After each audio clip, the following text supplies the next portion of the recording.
Jadi kalau Bapak Ibu punya hafal Quran itu sangat beruntung. Karena apa? Kalau anak kita hafal Al-Quran, 7 keturunan dari kita, keluarga kita itu akan mendapatkan syafaat dari Allah Subhanahu wa taala melalui anak kita yang hafal Al-Quran.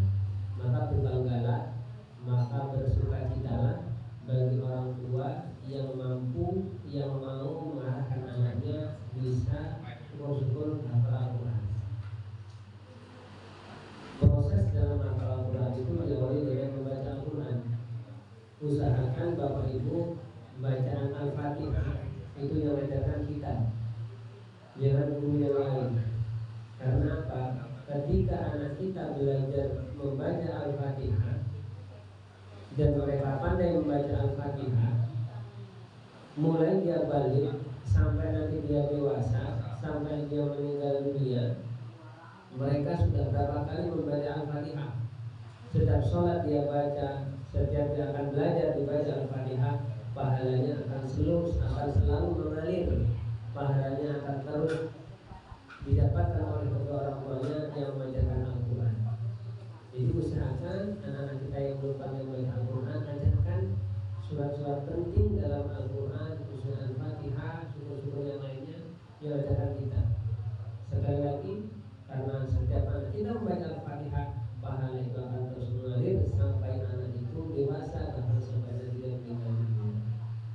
Jadi Al-Quran sangat penting, karena pahala baca Al-Quran itu bukan dihitung satu kalimat. La aqulu alif lam mim harfun kata Nabi Rasul, tapi alif harfun wa lam harfun wa mim harfun.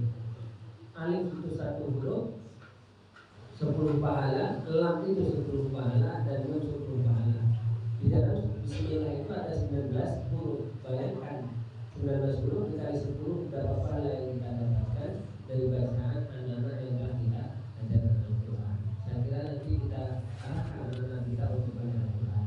Insya Allah ketika Al-Quran sudah mereka kuasai, sudah mereka hafalkan, mereka pahami, kita meninggal dunia dalam keadaan tersenyum, karena generasi yang kita tinggalkan adalah generasi Qurani. Kemudian beralih kepada walimatul khitan. Saya sampaikan bahwa khitan atau sunat itu adalah bagian dari fitrah atau kesucian. Al-fitratu khamsun. Kesucian itu ada 5. Yang pertama adalah al-khitanu, sunat kalau bahasa kita. Jadi khitan ini adalah bagian dari kesucian. Jadi kalau anak kita disunat, itu adalah sudah mengajarkan mereka arti kepada kesucian. Nabi Ibrahim itu disunat ketika umur 80 tahun, dan itu menggunakan kapak. Anak kita sekarang sudah gampang menggunakan alat-alat yang modern. Oleh karena itu, dan salah satu dari kesucian yang Allah, yang Rasul sampaikan itu adalah al-khitan. Yang kemudian yang kedua adalah al-istihdadu. Ini adalah memotong bulu kemaluan.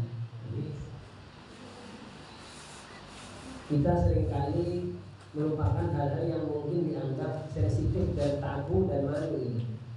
Jadi kalau hitungan dokter, bagusnya kita memotong bulu kemaluan itu adalah 40 hari sekali. Itu dari versi dokter. Jadi bagusnya kalau kita kesucian dalam tubuh kita dipotong 40 hari sekali. Kemudian yang ketiga adalah memotong kumis. Yang membedakan orang Islam dengan orang yang berbeda keyakinan dengan kita adalah salah kumis. Orang Yahudi itu memelihara kumis, memanjangkan kumis. Maka disunahkan oleh Rasul kita untuk membersihkan kumis. Kalau janggut malah disunahkan kita tidak. Kemudian yang keempat adalah memotong kuku. Seringkali kita lupa, anak kita sering main di pasir, sering main kotor-kotor, sudah lupa kita memotong kuku mereka. Jadi kesucian itu sangat diajarkan oleh agama Islam, sangat diperhatikan oleh agama Islam.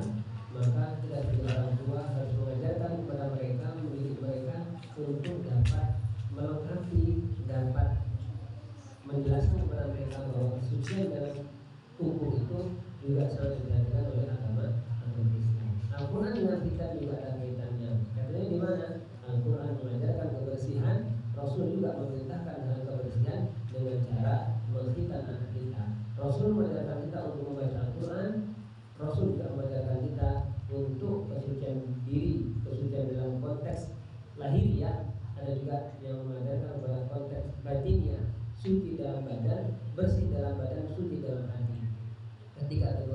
dapat kita laksanakan, dapat kita aplikasikan dalam kehidupan sehari-hari, insya Allah keluarga kita, anak-anak kita akan menjadi keluarga yang baldatun thayyibatun wa rabbul ghafur. Anak-anak kita menjadi anak yang saleh salehah, anak kita menjadi hafizul Quran, menjadi hafizul Quran, menjadi hafizul hadis, sehingga generasi kita menjadi generasi Qurani di bumi negeri yang kita cintai ini. Semoga apa yang dilakukan oleh kedua orang tua dari Hana Zafira dan Muhammad Ali Fauzi ini menjadi contoh, menjadi teladan bagi keluarga muslim lainnya untuk mentradisikan anak-anak ini khatam Al-Quran,